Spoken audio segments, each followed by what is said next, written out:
Hello friend, welcome to study wise channel. आज मैं GK 20 test का नेक्स्ट पार्ट लेके आई हूँ। तो चलिए फ्रेंड शुरू करते हैं। और यदि इसका पिछला पार्ट नहीं देखे हैं तो प्लीज़ इसका पिछला पार्ट ज़रूर देखिएगा। चैनल पे पड़ा हुआ है, वहाँ पे से सारे वीडियो को देख लीजिएगा। बहुत ही यूज़फुल वीडियो होती है। तो चलिए शुरू करते हैं।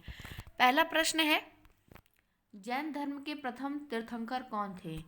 वर्धमान, ऋषभदेव, पार्श्वनाथ, मणिसुब्रत।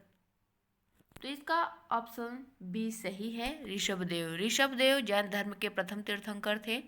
और फ्रेंड यहाँ याद रखिएगा कि जैन धर्म के 24वें और आखिरी तीर्थंकर महावीर स्वामी थे। तो याद रखिएगा कि प्रथम तीर्थंकर ऋषभदेव और 24वें तीर्थंकर महावीर स्वामी थे। और यहाँ पे इनका पार्श्वनाथ का नाम आया है, तो इनके बारे में भी याद रखिएगा कि ये 23वें तीर्थंकर थे जैन धर्म के। बढ़ते हैं नेक्स्ट क्वेश्चन पे। अष्टाध्यायी के रचनाकार हैं पाणिनि, विशाखदत्त, कल्हड़, नागार्जुन। तो इसका ऑप्शन ए सही है, पाणिनि। अष्टाध्यायी के रचनाकार पाणिनि हैं। नेक्स्ट क्वेश्चन, सरजामी प्रथा किससे संबंधित थी? मराठा भू राजस्व व्यवस्था, तालुकदारी प्रथा, कुतुबशाही प्रशासन, इनमें से कोई नहीं। तो फ्रेंड इसका ऑप्शन ए सही है, मराठा भू राजस्व व्यवस्था से संबंधित थी सरजामी प्रथा। तो याद रखिएगा सरजामी प्रथा किससे संबंधित है? मराठा भू राजस्व व्यवस्था से। Next question, very important question है कि किस अभिलेख में अशोक का व्यक्तिगत नाम अशोक मिलता है? तो किस अभिलेख में अशोक का व्यक्तिगत नाम अशोक मिलता है? तो कालसी, रुमनदेई, मास्की, सारनाथ। इसका ऑप्शन सी सही है, मास्की। मास्की में अशोक के व्यक्तिगत नाम अशोक मिलता है। और फ्रेंड यहाँ पे और भी याद रखिएगा कि व्यक्तिगत नाम अशोक का व्यक्तिगत नाम अशोक मास्करी, गुर्जरा, नैतूर और उडेगोलम अभिलेख में मिलता है। तो याद रखिएगा कि ये 3-4 अभिलेख जो हैं, 4 अभिलेख, उसमें अशोक का नाम मिलता है। तो मास्की, गुर्जरा, नैतूर, उडेगोलम में अशोक का नाम अशोक मिलता है। और याद रखिएगा, और मास्की जो अभिलेख है वह कर्नाटक में स्थित है, इसे भी याद रखिएगा। बढ़ते हैं नेक्स्ट क्वेश्चन पे। अगला क्वेश्चन है कि कनिष्क की राजधानी थी पुरुषपुर, इलाहाबाद, कन्नौज, सारनाथ। तो इसका ऑप्शन ए सही है, पुरुषपुर। पुरुषपुर जो कि अब पाकिस्तान में पड़ता है, वह कनिष्क की राजधानी थी। नेक्स्ट क्वेश्चन, उपन्यास दुर्गेश नंदिनी के लेखक हैं महात्मा गांधी, जवाहरलाल नेहरू, शिशिर कुमार घोष, बंकिम चंद्र चटर्जी। तो इसका ऑप्शन डी सही है, बंकिम चंद्र चटर्जी उपन्यास दुर्गेश नंदिनी के लेखक हैं। याद रखिएगा दुर्गेश नंदिनी के लेखक कौन है? बंकिम चंद्र चटर्जी। नेक्स्ट क्वेश्चन, गांधी जी ने किस कानून को काला कानून कहा था? रोलेट एक्ट, हंटर आयोग, मॉन्टेग्यू घोषणा पत्र, कम्युनल अवार्ड। तो फ्रेंड इसका ऑप्शन ए सही है, रोलेट एक्ट। रोलेट एक्ट को गांधी जी ने काला कानून कहा था। क्वेश्चन, भारत की सबसे बड़ी लैगून झील कौन सी है? लोकटक, चिल्का, पुलिकट झील, अष्टमुदी झील।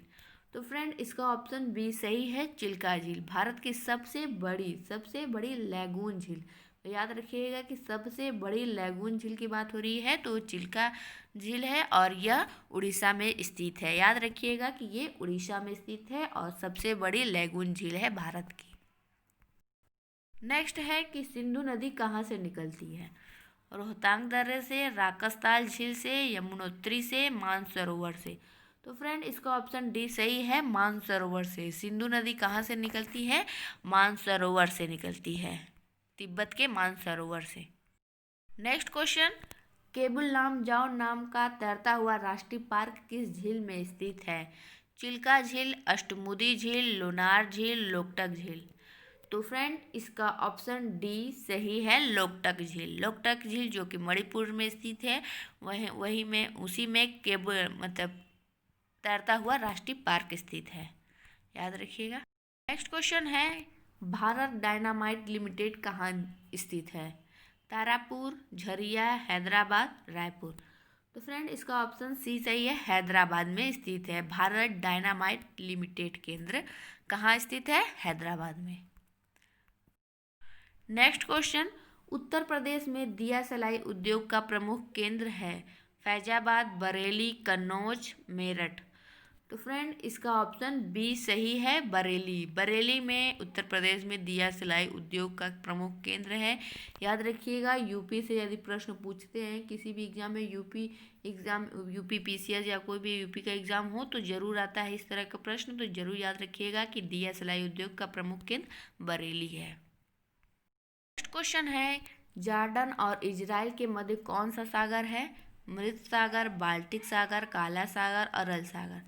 तो फ्रेंड इसका ऑप्शन ए सही है, मृत सागर। मृत सागर जॉर्डन और इजराइल के मध्य स्थित है और ये सबसे खारा पानी, इसका सबसे खारे पानी की झील है। तो याद रखिएगा, सबसे खारी पानी की झील या सागर कौन है? मृत सागर। नेक्स्ट क्वेश्चन है कि कौन सुमेलित नहीं है? तो वेरी इंपॉर्टेंट है, इसे ध्यान से देखिएगा कि केंद्र में द्वैध शासन प्रणाली भारत सरकार अधिनियम 1935 के अंतर्गत स्थापित किया गया। नेक्स्ट है, मुसलमानों के लिए अतिरिक्त निर्वाचन मंडल मार्ले मिंटो सुधार, यहाँ 1909 रहेगा, 1909 में लाया गया था। नेक्स्ट है, भारत की संसदीय प्रणाली इंग्लैंड से प्रभावित है। नेक्स्ट है, भारतीय संविधान में नीति निर्देशक तत्वों का उल्लेख भाग 4 क में है। तो फ्रेंड इसका ऑप्शन डी ये सही सुमेलित नहीं है। भारतीय संविधान में नीति निर्देशक तत्वों का उल्लेख भाग 4 में है, भाग 4 क में नहीं है। याद रखिएगा, भाग 4 क में मौलिक कर्तव्य है, भाग 4 में नीति निर्देशक तत्व है और बाकी सब सही सुमेलित है, तो उसे जरूर याद रखिएगा, वेरी इंपॉर्टेंट है सारे यहाँ पे। तो फैक्ट तो ये है, पहला कि केंद्र में द्वैध शासन प्रणाली भारत सरकार अधिनियम 1935 के अंतर्गत स्थापित किया गया। याद रखिएगा, केंद्र में द्वैध शासन प्रणाली भारत सरकार अधिनियम 1935 के अंतर्गत स्थापित किया गया था। नेक्स्ट था कि मुसलमानों के लिए अतिरिक्त निर्वाचन मंडल मार्ले मिंटो सुधार 1909 में लाया गया। तो याद रखिएगा, 1909 में मार्ले मिंटो सुधार द्वारा मुसलमानों के लिए अतिरिक्त निर्वाचन मंडल लाया गया था। नेक्स्ट है कि भारत की संसदीय प्रणाली इंग्लैंड से प्रभावित है। तो ये सही है, ये इंग्लैंड से प्रभावित है संसदीय प्रणाली इंडिया की। तो याद रखिएगा कि भारत की संसदीय प्रणाली इंग्लैंड से प्रभावित है। और भारत के नीति निर्देशक तत्वों का उल्लेख भारतीय संविधान में नीति निर्देशक तत्वों का उल्लेख भाग 4 में है। भाग 4 क में क्या है? मौलिक कर्तव्य। नेक्स्ट क्वेश्चन, कौन सही सुमेलित नहीं है? लोकसभा की सीटें राज्य बताना है कि किस राज्य में कौन सी हैं। बिहार 40, छत्तीसगढ़ 11, उत्तर प्रदेश 80, महाराष्ट्र 40। कौन सुमेलित नहीं है बताना है, तो इसका ऑप्शन डी ये सही सुमेलित नहीं है। महाराष्ट्र में लोकसभा की सीटें 40 नहीं 38 है। तो याद रखिएगा, लोकसभा की सीटें 38 है, बाकी सब सही सुमेलित है, तो उन्हें याद रखिएगा, इस तरह के प्रश्न पूछे जाते हैं। बिहार में लोकसभा की सीटें 40 है, छत्तीसगढ़ में 11 है, उत्तर प्रदेश में 80 हैं और महाराष्ट्र में 38 हैं। नेक्स्ट क्वेश्चन, भारत का वित्तीय वर्ष प्रारंभ होता है 1 अप्रैल, 1 जुलाई, 1 मार्च, 1 अगस्त। तो फ्रेंड इसका ऑप्शन ए सही है, 1 अप्रैल को भारत का वित्तीय वर्ष प्रारंभ होता है, याद रखिएगा। नेक्स्ट क्वेश्चन, पानी की टंकी को ऊपर से देखने पर कम गहराई दिखाई देने का कारण है? अपवर्तन, पूर्ण आंतरिक परावर्तन, प्रकाश का परावर्तन, इनमें से कोई नहीं। तो फ्रेंड इसका ऑप्शन ए सही है, अपवर्तन। अपवर्तन के कारण पानी की टंकी को ऊपर से देखने पर कम गहराई दिखाई देने का कारण है। तो याद रखिएगा, अपवर्तन के कारण ऐसा होता है। नेक्स्ट है, भूरे कोयले के नाम से जाना जाता है? लिग्नाइट, एंथ्रेसाइट, बिटुमिनस, पीट। तो फ्रेंड इसका ऑप्शन ए सही है, लिग्नाइट। लिग्नाइट भूरे कोयले के नाम से जाना जाता है। और याद रखिएगा फ्रेंड यहाँ पे कि एंथ्रेसाइट एक अच्छे प्रकार का कोयला माना जाता है और पीट ये सबसे खराब कोयला है माना जाता है। नेक्स्ट है कि कैडमियम प्रदूषण का संबंध किससे है? इटाई, मिनीमाता, त्वचा कैंसर, श्वसन संबंधित विकार। तो फ्रेंड इसका ऑप्शन ए सही है, इटाई। कैडमियम प्रदूषण का संबंध इटाई से है। क्वेश्चन है कि शरीर में ऊतकों का निर्माण किससे होता है? प्रोटीन, विटामिन, एंजाइम, इनमें से कोई नहीं। तो फ्रेंड इसका ऑप्शन ए सही है, प्रोटीन से होता है शरीर में ऊतकों का निर्माण। तो फ्रेंड ये 20 प्रश्न कंप्लीट हो गए। वीडियो अच्छी लगी हो तो लाइक कर दीजिएगा, शेयर कर दीजिएगा ज़्यादा से ज़्यादा, क्योंकि ये बहुत ही यूज़फुल वीडियो है। और अभी तक चैनल को सब्सक्राइब नहीं किए हैं तो प्लीज़ रिक्वेस्ट है सब्सक्राइब कर दीजिएगा। मेरे चैनल पे आपको इसी तरह की स्टडी से संबंधित वीडियो मिलती रहेगी। वीडियो देखने के लिए आप सबका बहुत बहुत धन्यवाद।